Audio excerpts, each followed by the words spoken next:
Pak Anies hari ini 19 Februari 2021. Ya, hari ini pagi ini Jakarta kembali terendam, Pak. Dulu waktu kampanye Bapak sepertinya paling pintar dan paling tahu dalam mengatasi segala hal termasuk mengatasi banjir. Ayo Pak, kalau Bapak malu atau gengsi pakai cara Ahok, keluarkan ide Bapak untuk mengatasi banjir DKI. Saya masih ingat dulu ketika Gubernur penista agama mengatasi banjir di Jakarta.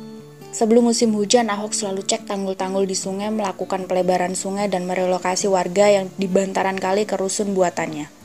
Karena sebelum relokasi, Ahok pasti sudah menyiapkan tempat barunya dan jelas itu lebih layak dan lebih aman untuk warga DKI. Meskipun demikian, tidak sedikit orang-orang Bapak sendiri bilang Ahok tukang gusur. Ya, Ahok tukang gusur, menggusur warga DKI dari bahaya banjir, menggusur warga di bantaran kali menuju rusun agar aman dari banjir.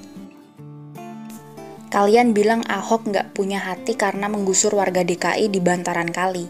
Justru Ahok tidak ingin melihat warganya yang terbawa banjir karena derasnya banjir yang sering melanda DKI waktu itu. Stop bodohi warga DKI dengan kata-kata mutiara mengatasi banjir. Tahan dulu pencitraannya, simpan dulu fotografernya, nanti dulu mewarnainya. Jakarta 50% kebanjiran, Bapak masih sibuk merangkai kata-kata mutiara. Nunggu Jakarta tenggelam. Banyak warga ditambahin penderitaan gara-gara banjir, padahal bisa dicegah. Coba Bapak rasain tinggal di rumah yang kebanjiran setiap tahun. Baru Bapak akan mengerti bagaimana penderitaan gara-gara banjir tuh kayak apa.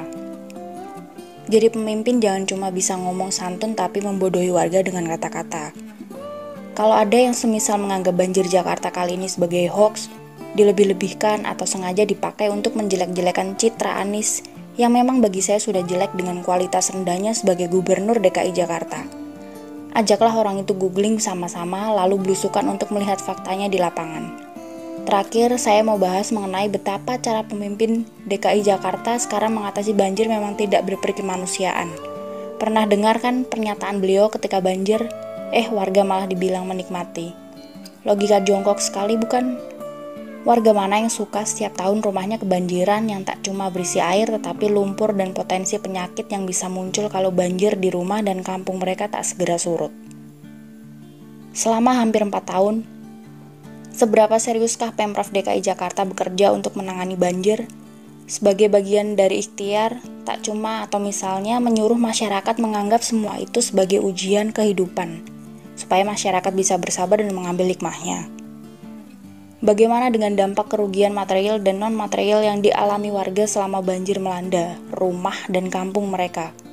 Apakah perabotan akan diganti, ijazah yang hilang atau rusak akan diperoleh dengan cepat, rumah yang rusak akan diperbaiki? Duit dari mana?